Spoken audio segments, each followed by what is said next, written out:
Dr. Phil, I just wanted to show you something that happened this morning.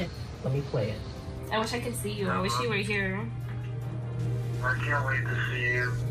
Kiss you all over, hug you, squeeze you, and just want to hold you forever. I want to hold you forever too, babe. We'll see each other soon, I promise. If a stranger walked in on this, you would not even think that only 2 months ago they were connected to this alleged crime spree. He's in jail now, right? Yes, he is. He's got robbery with a firearm, unauthorized use of a vehicle, engaging in a pattern of criminal offense, possession of a firearm. What I'm really interested in finding, if you can have research look this up, if he is convicted and she is on probation, I'm suspecting that she cannot have contact with a known felon. So that means once you go on probation, if you violate it, you go straight to jail. So no more lovey-dovey phone calls? No phone calls, no nothing. So I'll see you soon? No, you won't. She doesn't even get this. No idea. They're in for a rude awakening. Today on an all-new Dr. Phil.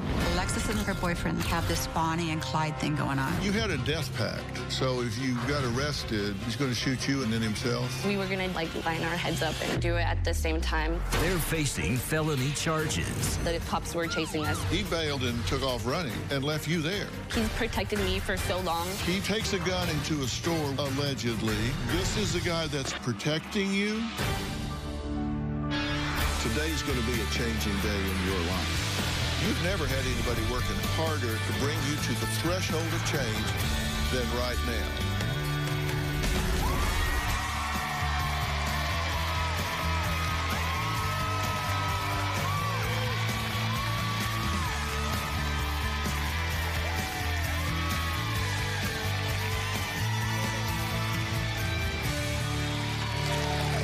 Okay, I want you to imagine watching the news and realizing that they're talking about your child.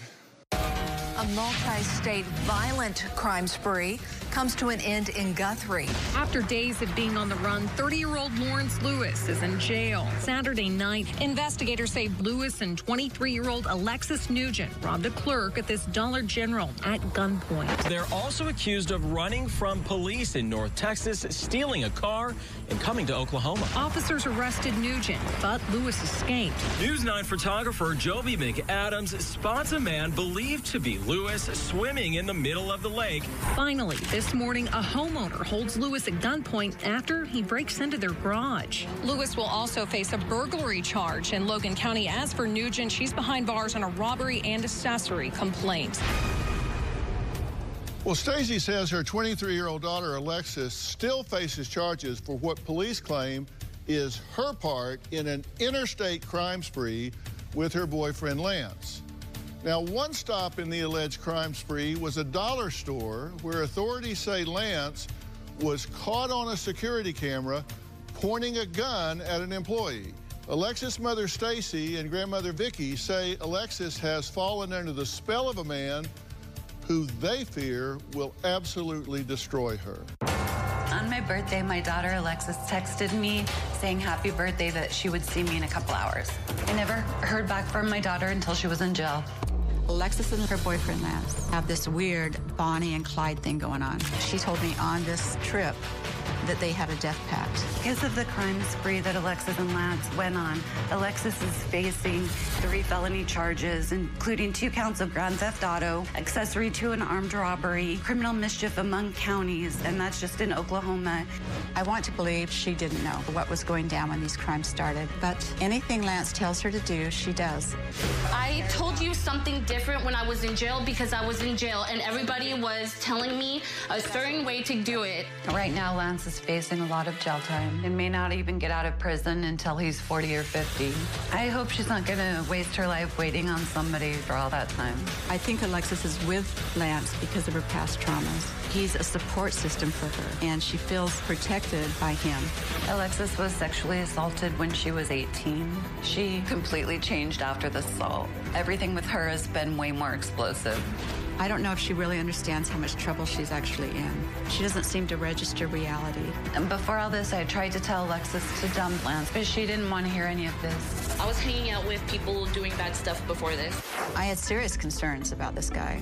I knew Lance had a record, and I knew he carried a gun, and I saw that he was pathological. What I fear most out of this situation is Alexis will either be in prison or I will have to take care of her for the rest of my life. At this point, I don't know how to communicate with her. Okay, you say you don't know how to communicate with her. What does she do when you attempt to? She just screams and yells. She gets pissed off. She'll go on a tangent, take off out of the house, go drinking. How long has this behavior with her hanging out with this kind of a person been going on? This has only been recently. She started out as like a normal, like I would say normal, the happiest child that I ever saw. And then when she was assaulted, everything just went downhill. Everything's turned into a complete mess, and it just keeps spiraling. Okay, and you say that she was assaulted, and we'll talk about that in some detail in a minute, but what was done when that happened in terms of trying to help her adapt to that, accommodate to that, heal that, get past that? So she was in denial initially. We took her to the hospital. She didn't admit it to the hospital. We basically just kind of tried to get her in to see different counselors, you know what I mean? Is this a long way of saying nothing? Yeah, it is, you're right. It's a long way of saying we just kind of pushed it under the rug. Okay, she didn't do squat. Right. So this happened and you didn't do anything about it. And now, you say that Alexis agreed to a death pact with Lance, yes, and was going to shoot Alexis in the head in case of arrest. She tell you this? She told me that, yes. What'd she say? She just said that that's what his thing was. In case of arrest, he would shoot her in the head and shoot himself after. And that was okay with her. Okay, so if they start closing in, I'm going to shoot you in the head, then I'll shoot myself. Yes. Okay, but when it did come to it, he actually jumped out of the car and ran off and left her there. Yes. The car was T-boned by the police. She could have died in that incident. They said that they can't even believe she's alive. She was left in the car. He took off. So it's like, love you, baby, bye. Yeah, He takes off across the field and leaves her there to deal with the police. Have you pointed that out to her? I did point it out to her. That he abandoned her in the wrecked car to the police and he took off? She seems to think that he didn't. Like, oh, he was looking out for me. She's in this, like, whole other universe saying, he's looking out for me, he's looking out for me, and they're out there doing this stuff. I mean, insane stuff that you can't even believe your kid would do. They actually crossed state lines. Yes. Has there been any talk about federal charges? There's going to be more charges in Texas. We just don't know what those are. Does she have any sense that he was putting her in danger at this point? I think that she, at first, just thought I feel like she just thinks it's an adventure. And they're just, I love you, we're committed to each other, I'll wait for you forever, baby. Like, it's, Well, she talked to him this morning. Yeah, that's... She called him in here. I listened to the phone conversation. Okay. And, honest to God, it was like, you know, they were talking about going to the prom. No, I know. Let's listen to that conversation. Okay. I miss you so much. I miss you more. I wish I could see you. I wish you were here. I can't wait to see you, kiss you all over, hug you, squeeze you, and just want to hold you forever. I want to hold you forever too, babe. We'll see each other soon, I promise. I hope so. I know, it's been too long. Yeah, that's Really, disturbing. it's like they're talking about prom dates, right? It's like they're going to see each other tomorrow. Like, they don't realize that he's going to be in prison for a long time already. Yeah, I mean, so they're going to get to that in 25 years. Exactly, when he's 50 and she's 40. 40. Well, and we're going to talk to her about the reality of that, and I have a criminal attorney here today that is going to be able to speak to this with great authority. Now, Alexis told my staff that she had no idea how she and her dog and fiance Lance went from a nice, peaceful car ride to an interstate crime spree. I hate it when that happens. You're just, 1 minute, you're just like driving around, and the next minute, you're on an interstate crime spree. I'm going to let her explain that maybe in a little more detail. We're going to meet her next. We'll be right back.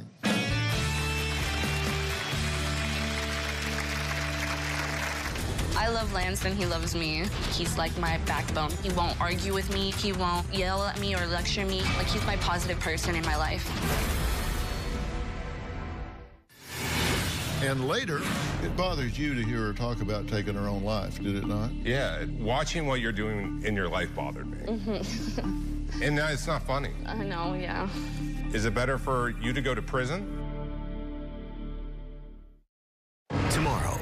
Hundreds of athletes helped put ex-Olympic doctor Larry Nassar behind bars for life. One of his youngest victims speaks out for the first time. Larry groomed me my entire life. This doctor was abusing my daughter. He would violate you with you in the room. The anxiety, the guilt. Take me through the moment that it hit you that this was a predator. That's tomorrow. Then, on Friday, Investigators have issued an Amber Alert. a missing girl.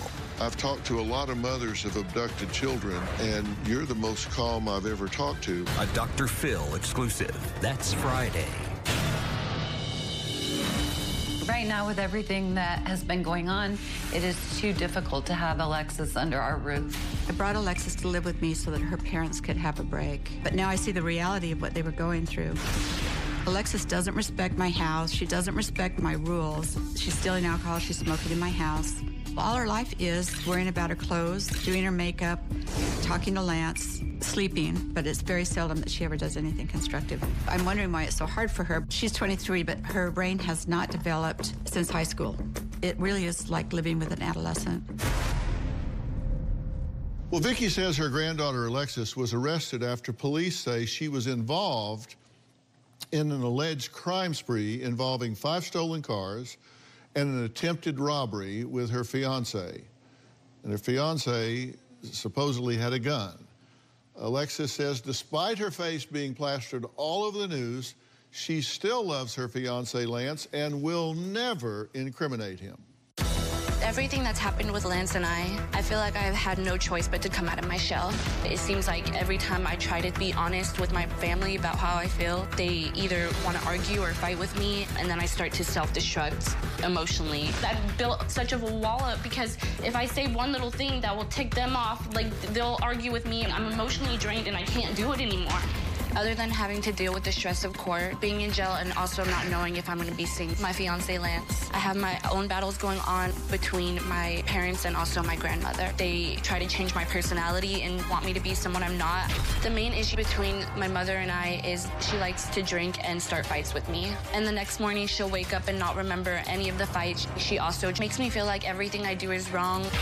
I moved in with my grandma about a week ago. Just the other day, my grandma kicked me out. She got angry with me because I'm still talking to Lance. Because you started the argument because of Lance, because you didn't want me defending him. That's not how I see it. And I'm not gonna make my fiance look like a horrible person.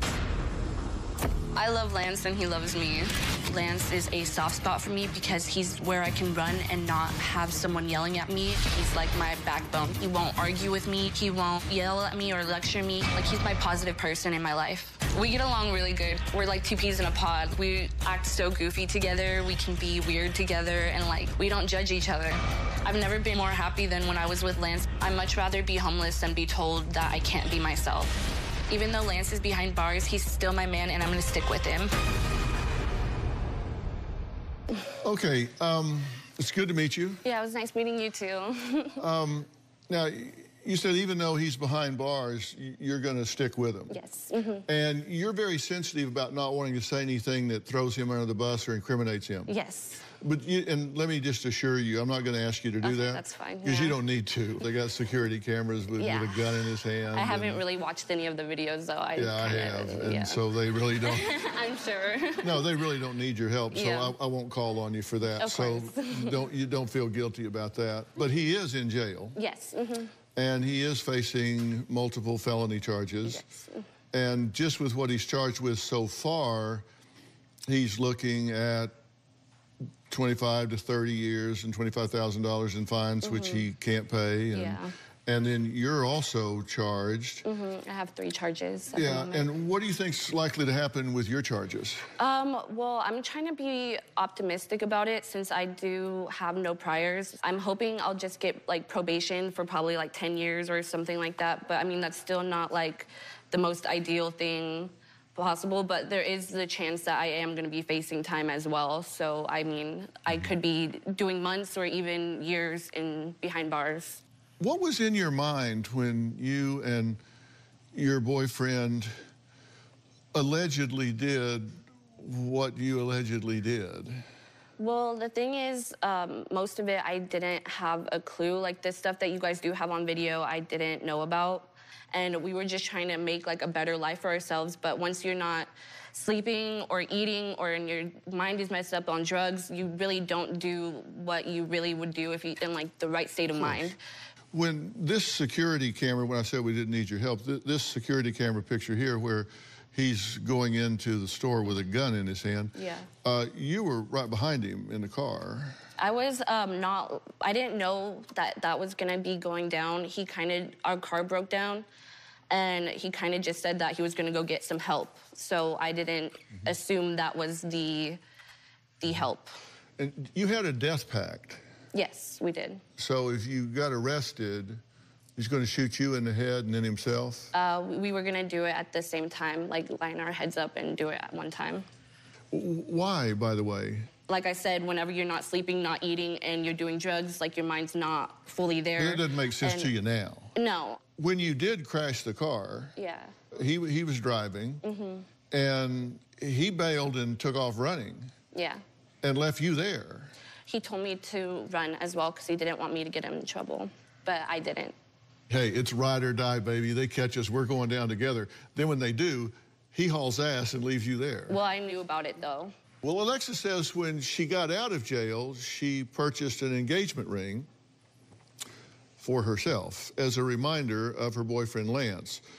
We'll talk about that next. And she also had a really interesting and I think candid conversation with Coach Mike. We'll be right back.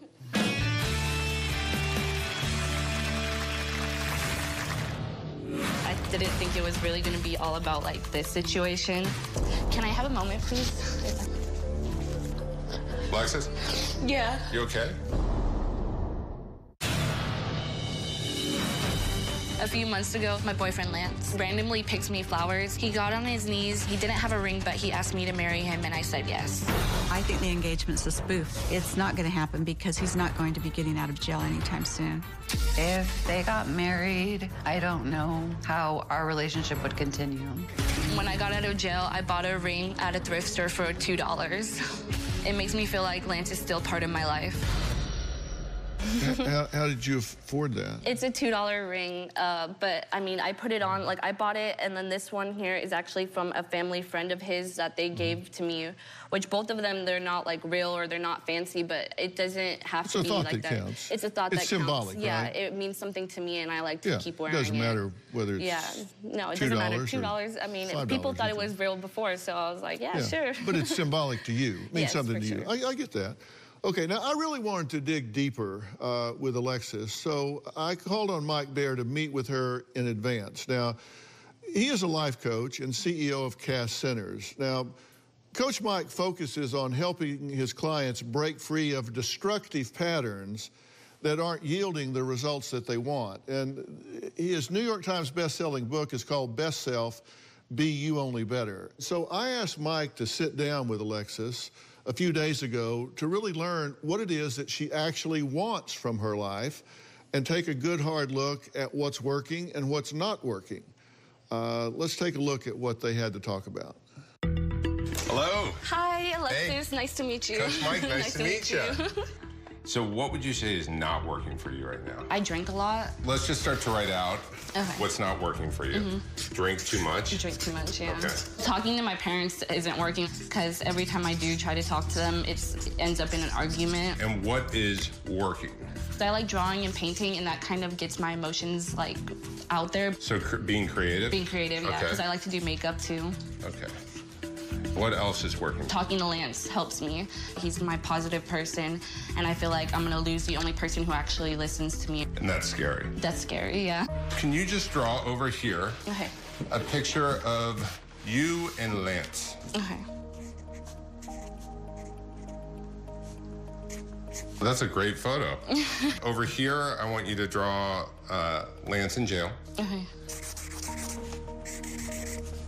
And there's a specific event that led him to being behind bars, right? In terms of like ending up here, what do you think the first thought that happened over here?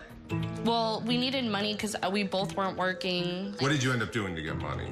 I was more like the person who was like, no, we need to get jobs and like, you know, have a normal lifestyle. He had a different lifestyle. So I think his thoughts were a lot different. So where did it end up being that your idea became the lesser idea? We would argue about his ideas about it. I was like, why are you doing this? I want you to explain why you didn't put your foot down. This is a lot harder than I expected because I didn't think it was really going to be all about like this situation. Can I have a moment, please? If that's okay. If that's okay. Alexis? Yeah. You okay? Yeah. I just wanted to help you figure out, like... Yeah, I know. It's just, like, with the whole court stuff, and I'm not going to say anything to throw him under the bus or anything like that. Like, I can't. No.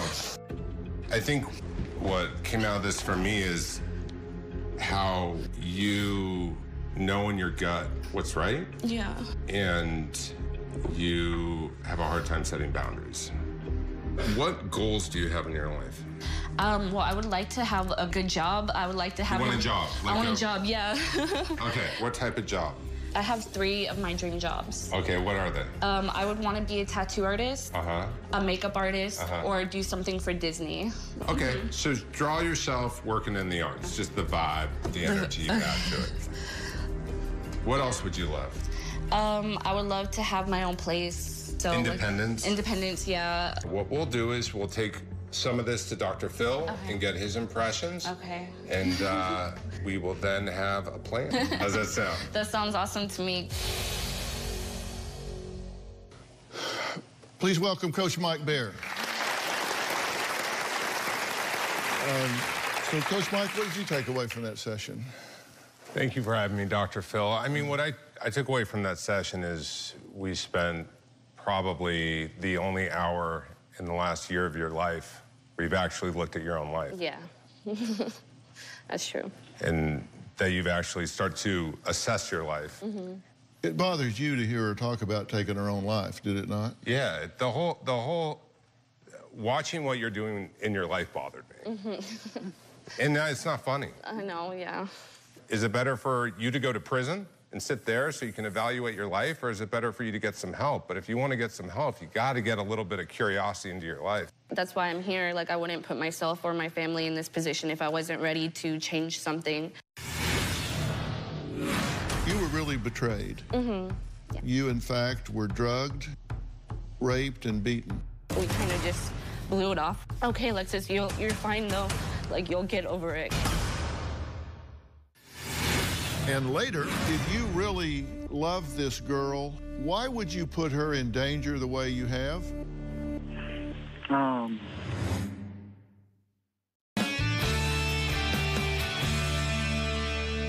We talked about an assault that took place, and without getting into great specifics about this, you were really betrayed. Yes. Because you were with some people that you thought you could trust. And in fact, we know from hospital records that you, in fact, were drugged, raped, and beaten. And you've never really done much to deal with that. And that still bothers you a lot, I think. What do you think? I mean, I sometimes say, like, it doesn't. Like, I try to put it in the back of my mind where, like, I feel like I don't think about it and, like, it doesn't affect my life or it doesn't affect who I've become. But then there's also that part of me that I feel like that's just me, like, making excuses. And also, like, just trying to avoid, like, the actual, like that what actually happened. And I feel like I never really got the chance to like really talk about it, or, you know, like I never like pressed any charges or did anything like that. We kind of just blew it off, where it was like, okay, Alexis, you're fine though. Like, you'll get over it, kind of a thing. But you don't just get over that, do you? Thank you so much. You don't just get over that, do you? You didn't deserve that. I know. And I'm really sorry that happened to you. And I think it's made you define some things differently. If I can have a whiteboard for a second. You've said a couple of things that I thought were really important. When you were talking about Lance, which we'll meet here in just a second, you said he's my positive person. In talking about your life, you said, he's my positive person. You said, he has protected me for so long that I don't want to be the one that now criticizes him while he's in jail. Well, it's not that I, like, criticize him. Obviously, I'm not happy with the situation, and I wish things could have been different. But I know I spent more time with him than anybody. I know who he is as a person. He's a nice person. He would never want to hurt anybody. I just really honestly think like drugs and not sleeping and not eating really can affect the brain. In fact, you said he's never hurt me. You said he has never hurt me. So I want you to look at these statements that you've made. He's never hurt me. He's my positive person. That's not a T, that's a positive sign. And he protects me. Let's be honest. And I'm just talking about facts here. You said he protects you. He's my positive person. This is the guy that gets in the car with you high on drugs. Yeah. This is the guy that protects you. He gets in the car with you on meth, runs from the police at 110 miles an hour, crashes a car, takes a gun and goes into a store with you sitting outside, allegedly. This is the guy that's protecting you. This is a guy that would never hurt you. This is a guy that's protecting you. We've talked about him, but it's now time to hear from Lance, which we're going to do next.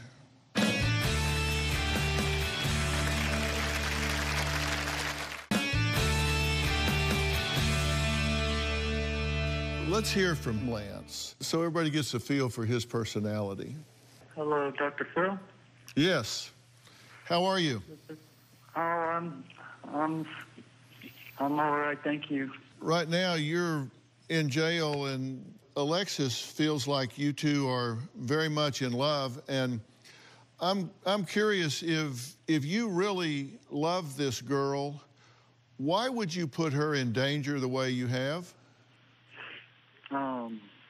Why would you put her in a car at 110 miles an hour running from the police if, in fact, that happened? And if the alleged crimes that are against me are true, you know, I mean, it was nothing that I would ever want to do to harm her or put her in harm's way. My intentions would never be that. And, you know, you just get so caught up in the moment whenever you're under the influence. And we're speaking again hypothetically because I don't want you to incriminate yourself here, but if you love her, why would you enter into a death pact with her and say, if we get caught, we're going to shoot each other in the head and die together? Hypothetically, I wouldn't be into doing something like that. I would never do that. I couldn't pull the trigger on the one I love the most. And again, we're speaking about hypothetical folks here, not y'all, but let's say someone was in love with a young woman that was 23 and had her whole life stretched out ahead of her. And her boyfriend was looking at, say, 15 to 25 years in prison.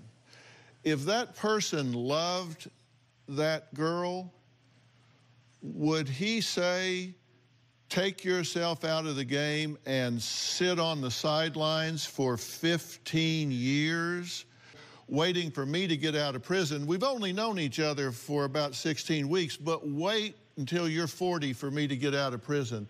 Would that be a loving thing for a person to do?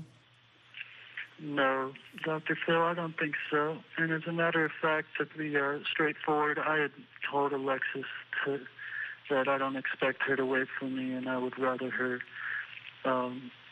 look out for herself, you know, and find love. Can she hear me right now? She can hear you loud and clear. Okay. Alexis, you know I love you dearly. And, I know, you know I love you too, babe. Well, here it is. It's like Dr. Phil's saying, if I'm going to be locked up for a long time, which is most likely the circumstances, I don't want you to waste your life waiting on me. I want you to grow old with somebody that you could love and have kids with and marry. You know that. It's hard to think that way, but of course I don't want to be selfish and hold on to you. I love you so much, and I don't want to let you go. Stacy, I want to sincerely, from the bottom of my heart, apologize to you and Vicky as well. I never meant to put your daughter in a predicament like this or in a situation to endanger her life or anybody else's. And that's not who I really am deep down inside. And I just hope y'all can forgive me. I bet they would come a lot closer to doing that if you would take her off the call list at jail and prison and block it so she can move on with her life. Absolutely. Absolutely. I understand. All right, Lance, thanks for talking to us. Yes, thank you, Dr. Phil. Bye. Alexis says Bye. she hopes to get probation for her crimes. How probable is that? We'll be right back.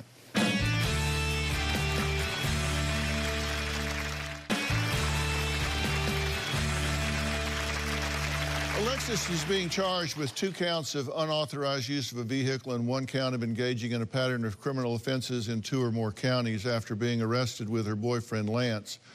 That's so far. There are other charges that are pending. She says since she doesn't have any priors, she's hoping to get probation. Now, we have in the audience attorney Brian Watkins, and he is the founder of Brian E. Watkins and Associates, and he practices criminal law and civil litigation in San Diego. Brian, thank you so much for being here. Thank you.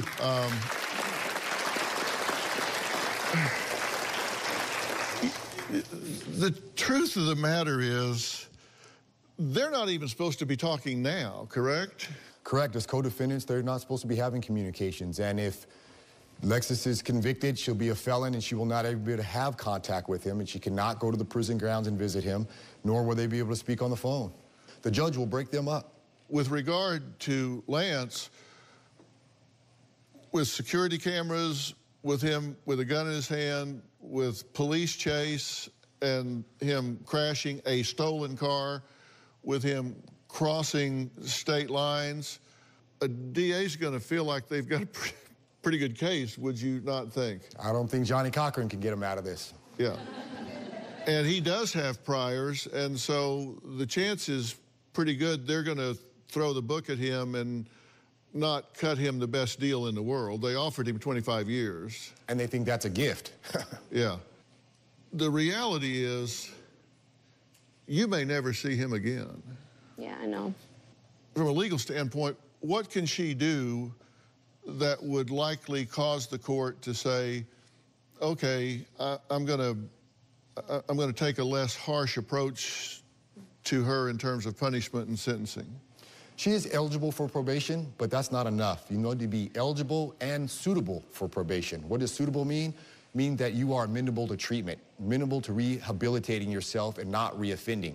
How do you show the court that? You show the court that by getting into treatment for your substance abuse, getting psychological counseling for mental health issues that you're dealing with, the PTSD that you may be dealing with, taking the steps to better yourself so the court doesn't have to.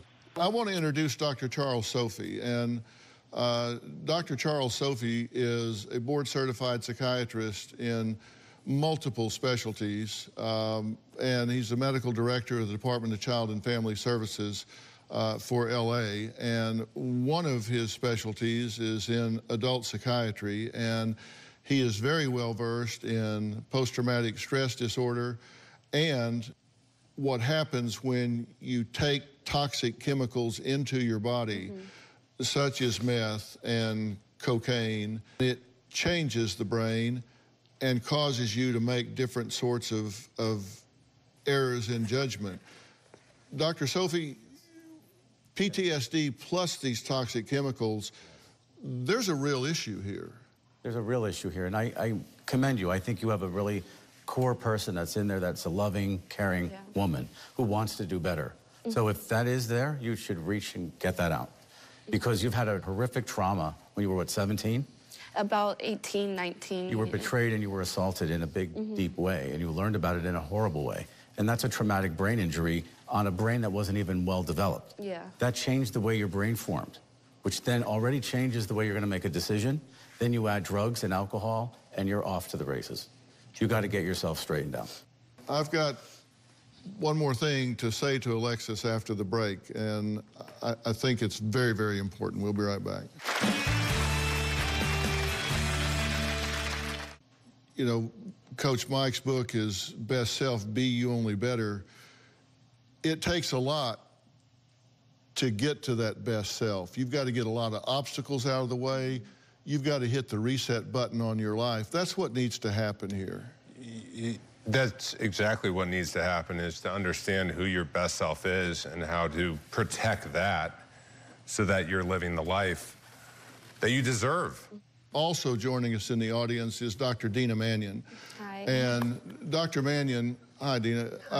She is the clinical coordinator with Awakenings Treatment Center, and Awakenings is located in beautiful Agora Hills, California, and it is a neuroscience-based dual diagnosis treatment center. And there are key words in that, all that sentence I'm saying, and those are dual diagnosis, because you're suffering, in my opinion, from some mental and emotional disorders and some pain associated with the trauma that you've been through. And Dina, that's exactly what you guys do, is deal with this simultaneously, correct? Definitely. Alexis, I hear a lot of potential Thank you. in you and motivation to actually get your life on track. And at Awakenings, we'll not only help you with individual therapy, I will work with you personally to make sure that we address what Dr. Phil is talking about in terms of the addiction, in terms of what Dr. Sophie is talking about, the trauma and the brain impact. So if you're ready, we're ready to help you. I'm ready, yeah. All right. Okay, fair enough? Thank you. It was nice meeting you. Okay, I want to thank all of my guests today, and a special thanks to Coach Mike Baer. His book is Best Self, Be You Only Better. And because I care about everyone here, everybody in the audience is going home with a copy of Mike's book.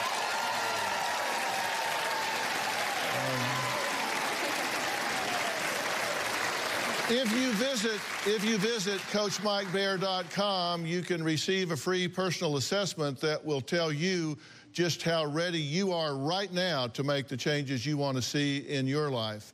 I highly recommend it. I also want to thank Brian Watkins. Brian, thank you for bringing clarity to this. I think it's a real wake-up call for her. And Dr. Sophie, you are a longtime friend and contributor here. Thank you so much for being here again today. And Dr. Mannion, I don't know what we would do without you. So thanks for being here and leading into this. For more information about today's show, log on to drphil.com. You can also follow me on Facebook, Twitter, and Instagram. I don't know if you know this, but one of my favorite things to do on a Sunday afternoon is to go for a walk with my wife, Robin. Here's some of the comments we received. Rachel said, you guys are so perfect. Star said, hand in hand, no better way to love. Diane said, happy Sunday, America's #1 couple. Stay blessed. I don't know about that, but we do have a good time. So thanks for saying that. We'll see you next time.